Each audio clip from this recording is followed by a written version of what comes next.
大家好，我是小慧，欢迎您来到我的频道，也非常感谢您百忙之中收看我的视频。今天给大家分享的是，人到晚年千万要拒绝在这方面花钱，早知道早受益。人到晚年赚钱能力减弱，每花一分钱都是自己多年来一分一分的积攒下来的，来之不易。我们知道人到老了，随时有突发疾病的可能。假如手里没有足够多的钱，就会有病看不起，保姆顾不起。那么也为了恢复健康，不得已只能花子女的钱。如今年轻人就业困难，社会压力大，赚钱也不容易。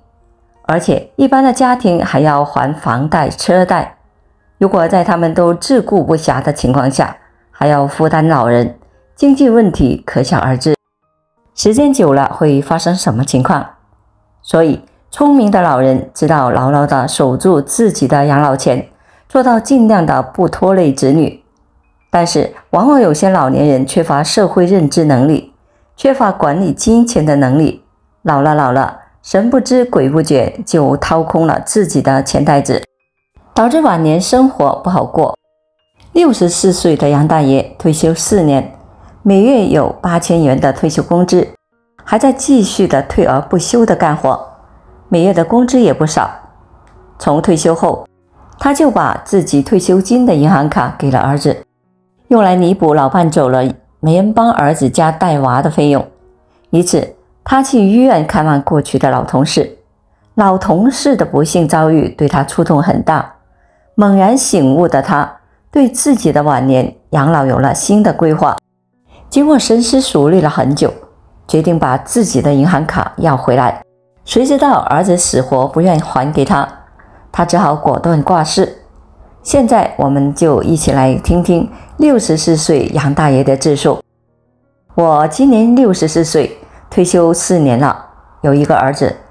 我和老伴是上班后相识相恋结婚，有了儿子后，我和老伴把自己所有的爱都给了他，并为他的将来能有个更好的生活而一直的努力打拼。儿子也算是不负众望，比较有出息，名牌研究生毕业，参加工作2年后就结婚了。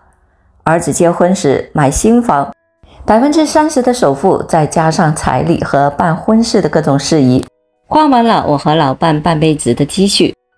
我和老伴比较欣慰的是，儿子儿媳还算是比较孝顺，没有像别人家孩子那样直接啃老，而是我和老伴看着儿子过得艰难，主动每月支援他们几千块钱。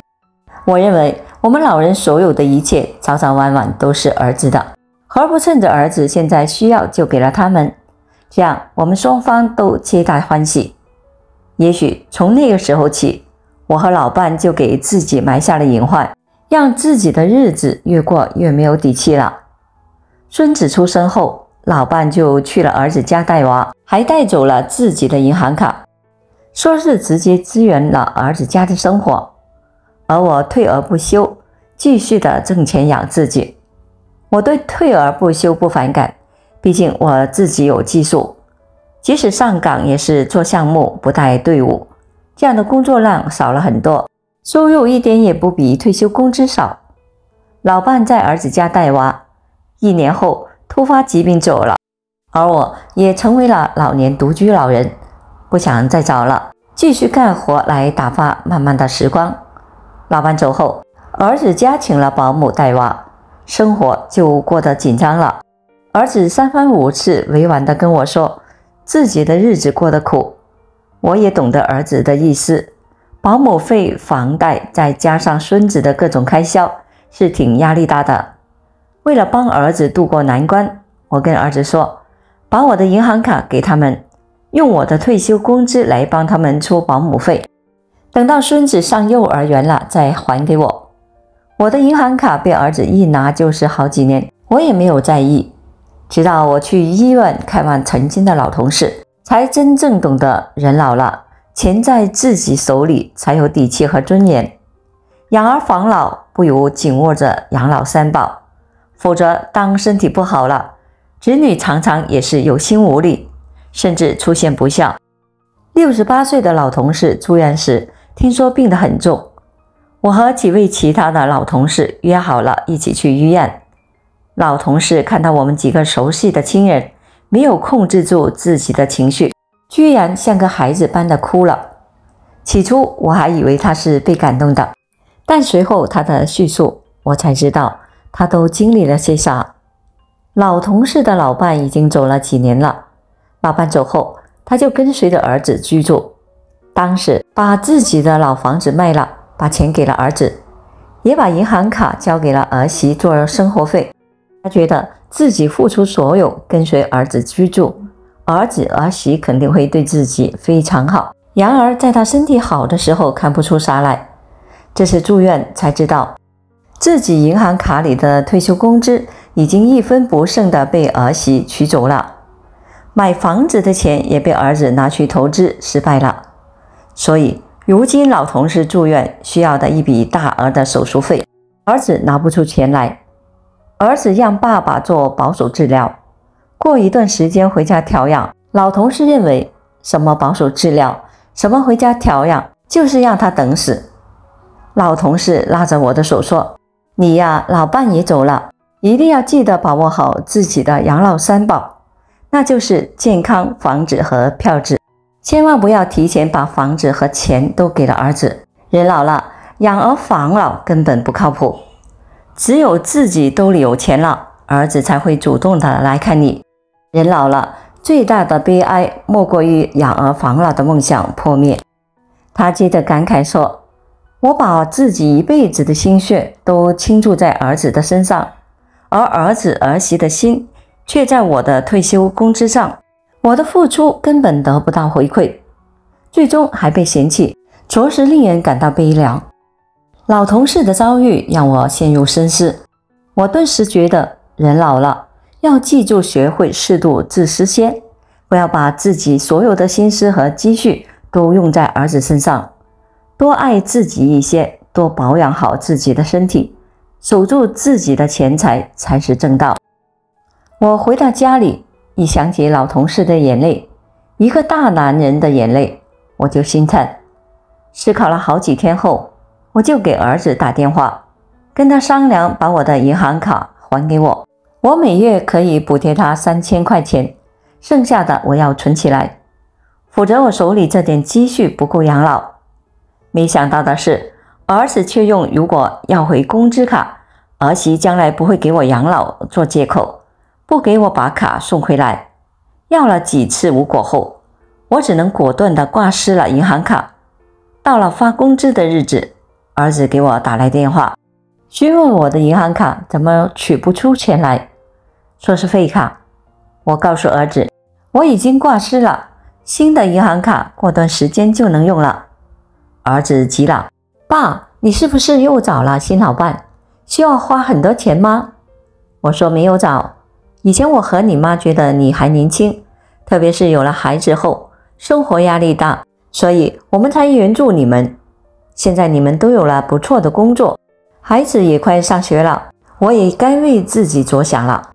我还跟儿子说，我的退休金就留给我自己花销吧，你自己的生活就该由自己负责了，不可能再指望我了。儿子还是用儿媳会有意见不给我养老做说辞，我直接告诉儿子说，让儿媳放心，我不会跟你们居住的，我会直接的去养老院或者是请保姆，小病从医，大病从命。人老了要有养老靠自己的意识。跟儿子摊牌后，我认真对自己今后的晚年生活做了一次规划。现在每月退休金大概有8000元，再加上我退而不休的工资，每月我能够存1万多块钱。我打算再干6年，70岁正式退休，到时候我就会有100万存款和退休工资了，那样我的晚年就有了保障，有底气，更有尊严。再说70岁也不算老，保养好身体，也许还能够多存些钱。若生活上需要帮手了，我不会去找儿子儿媳，而是自己花钱请钟点工或者是保姆，总比跟着儿子居住要舒畅得多。人老了，千万不要像我的老同事那样想的那么美好，把自己的一切都给了儿子，最后自己需要花钱续命了，只能听天由命。那么对于老年人，怎么才能够守住自己的养老钱呢？我们大概归纳总结了老年人如何才能守住钱的5个方面，希望能够帮助到您。第一，子女的新型啃老正在蔓延，注意识别，不要全款为子女买房买车，子女们还年轻，还有赚钱的能力，而老人却没有了。生活中就算他们眼前遇到了困难，也应该靠他们自己。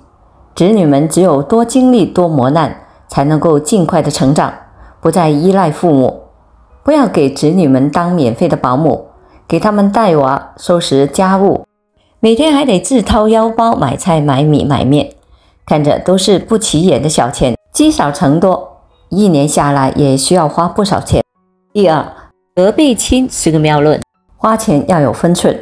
过年过节，子孙们要来看爷爷奶奶、姥姥姥爷，天经地义，老人不需要必须给他们过于大的红包，给子孙们红包要量力而行，不要自己省吃俭用，对自己不舍得花1分钱，却为子女们准备丰盛的饭菜，而花光了几千块的积蓄后，自己吃糠咽菜。第三，认清实力，不是大款就不要潇洒走一回。在社会，老年人旅游是个热门，很多老年人都想趁着身体健康，游览祖国山山水水，体验不同城市的风土人情，人生才不会留有遗憾。只不过老年人的经济实力不同，选择也应该不能一样。对于条件一般的普通老年人，不赞成过度的花钱旅游，既身心疲惫，对身体不利，又花了不少辛辛苦苦攒来的棺材本钱，造成未来没有钱治病时要花子女的钱。这样做的后果，现实真相令人揪心，得不偿失。4. 老了没有赚钱能力了，随份子时就不要想着彰显能力。长期不联系的亲戚突然打电话来通知随份子，就没必要去了。不是老人没有人情，而是长期的不联系，说明没有把老人当回事。对于这样的人，就没有必要付出自己的钱财。老人没有了赚钱能力，有钱一定要花在刀刃上。无关紧要的邀请包括这家乔迁之喜，那家喜得千金，还有升学宴请，老人都没有必要参加，把这些事情都交给子女来完成吧。第5，禁得住诱惑，慎防诈骗。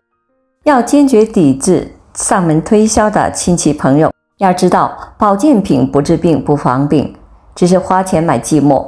远离一些免费的养生讲座，听课不花钱，后续的费用高的让你想不到。什么事情都能够发生，没有认知能力，不要想着赚大钱。令人好奇的各种网络项目都是坑，因为你永远不知道键盘侠的那双手是谁在操作。